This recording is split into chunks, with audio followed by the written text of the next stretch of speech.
Hi friends, இன்றைக்கி வீடியோவில் ரொம்பவுமே இன்ட்ரெஸ்டிங்கான அண்ட் யூஸ்ஃபுல்லான ஒரு வீடியோ தான் பார்க்க போகிறோம். அது பார்க்குறதுக்கு முன்னாலே நீங்கள் நம்ம சேனலை சப்ஸ்கிரைப் பண்ணலைன்னா இப்போ சப்ஸ்கிரைப் பண்ணிவிட்டு தொடர்ந்து பாருங்கள் ஃப்ரெண்ட்ஸ். இன்றைக்கி நம்ம ஏபிசி மால்ட் வீட்டிலையே எப்படி ரொம்ப ஈஸியாக பண்ணலாம் அப்படிங்கிறத பற்றி தான் பார்க்க போகிறோம். அதுக்கு நான் 2 பீட்ரூட்டும் 3 கேரட்டும் ஒரு 1.5 ஆப்பிளும் எடுத்திருக்கேன். இதை நல்லா தோலெல்லாம் எடுத்துகிட்டு நல்லா வாஷ் பண்ணி எடுத்துகிட்டு வந்துடலாம். வாஷ் பண்ணிவிட்டு இந்த மாதிரி ஒரு துருவலில் துருவி எடுத்துக்கிறேன். நீங்களும் இந்த மாதிரி கொஞ்சம் பெரிய துருவலில் துருவிக்கோங்க. ரொம்ப சின்ன துருவலில் துருவினீங்கன்னா அதில் உள்ள ஜூஸ் எல்லாமே வந்துடும். கொஞ்சம் பெரிய துருவலில் இந்த மாதிரி துருவி எடுத்துக்கோங்க. இப்போ துருவினதை எல்லாத்தையுமே நான் இந்த மாதிரி பெரிய பெரிய பிளேட்டில் நல்லா பரத்தின மாதிரி காய வைக்க போகிறேன். நீங்களும் அதே மாதிரி பண்ணுங்கள். பாருங்கள், இந்த மாதிரி பிளேட் ஃபுல்லாமே நல்லா லேசாக பரத்தி விட்டுக்கணும். இதை நல்லா வெயிலில் காய வச்சிடலாம். இப்போது எனக்கு 4 நாள் ஆச்சு இது காயறதுக்கு. கண்டிப்பாக 4லேருந்து 5 நாள் கூட தேவைப்படும். நல்லா ட்ரை ஆகணும் இது. இப்போ நெக்ஸ்ட் என்ன பண்ணலான்னா, நான் ஒரு கடாயை வச்சுட்டு அதில் ஒரு கைப்பிடி பாதாமும் ஒரு கைப்பிடி முந்திரியும் சேர்த்து வறுத்துக்கிட்டு இருக்கேன். அது லேசாக வறுபட்டு வந்த உடனே நம்ம காய வச்சுருக்கோம் இல்லையா, இந்த துருவல் எல்லாமே அதில் சேர்த்துடலாம். காஞ்ச துருவலை நம்ம அதுக்குள்ளே சேர்த்துட்டு அதையும் லைட்டாக வறுத்து விட்டுக்கலாம். பாருங்கள், அது வறுக்கும் போது இந்த சவுண்டு கேட்கணும், அப்போ தான் காஞ்சிருக்குன்னு அர்த்தம். இப்போ இதை போட்டு நல்லா வறுத்துட்டு ஸ்டவ் ஆஃப் பண்ணிடலாம். இப்போ இது கூட ஒரு 6லேருந்து 7 ஏலக்காயை நான் சேர்த்துக்கிறேன்.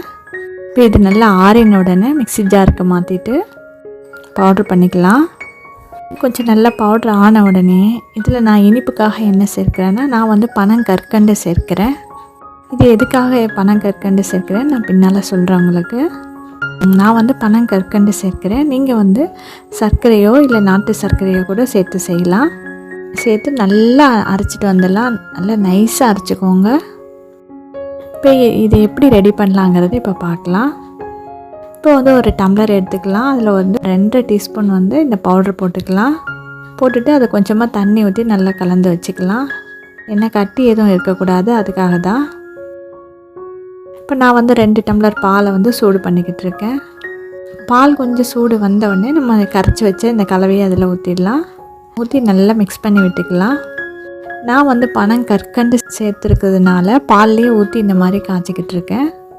இது கொஞ்சம் கூடுதல் சுவை கொடுக்கும், அதுக்காக நான் இந்த மாதிரி சேர்த்துருக்கேன். நாட்டு சர்க்கரை சேர்க்குறதா இருந்தால் பாலில் போடக்கூடாது, தெரிஞ்சிரும். நீங்கள் பாலை காய்ச்சிட்டு அதுக்கப்புறம் அந்த பவுடர் போட்டு தான் நீங்கள் வடித்து எடுத்துக்கணும். சர்க்கரையும் பனங்கற்கண்டும் மட்டும் சேர்த்திங்கன்னா இந்த மெத்தட் நீங்கள் ஃபாலோ பண்ணிக்கலாம். மற்றபடி வெல்லமோ நாட்டு சர்க்கரையோ சேர்த்திங்கன்னா பவுடர் தனியாக வச்சுட்டு அதில் பாலை காய்ச்சி வடித்து சேர்த்துக்கோங்க.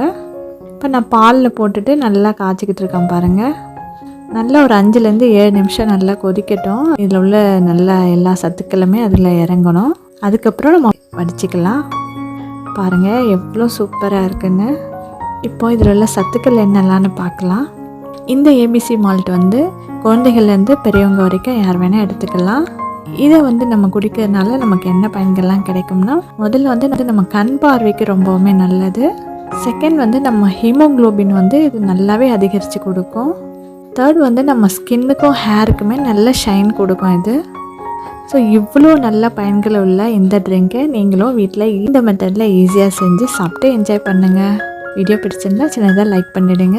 மறக்காமல் சேனலையும் சப்ஸ்கிரைப் பண்ணிவிடுங்க. உங்கள் ஃப்ரெண்ட்ஸ் அண்ட் ஃபேமிலிக்கும் ஷேர் பண்ணிவிடுங்க. நெக்ஸ்ட் ஒரு இன்ட்ரெஸ்டிங்கான வீடியோவில் மீட் பண்ணலாம். தேங்க்யூ ஃப்ரெண்ட்ஸ், பாய்.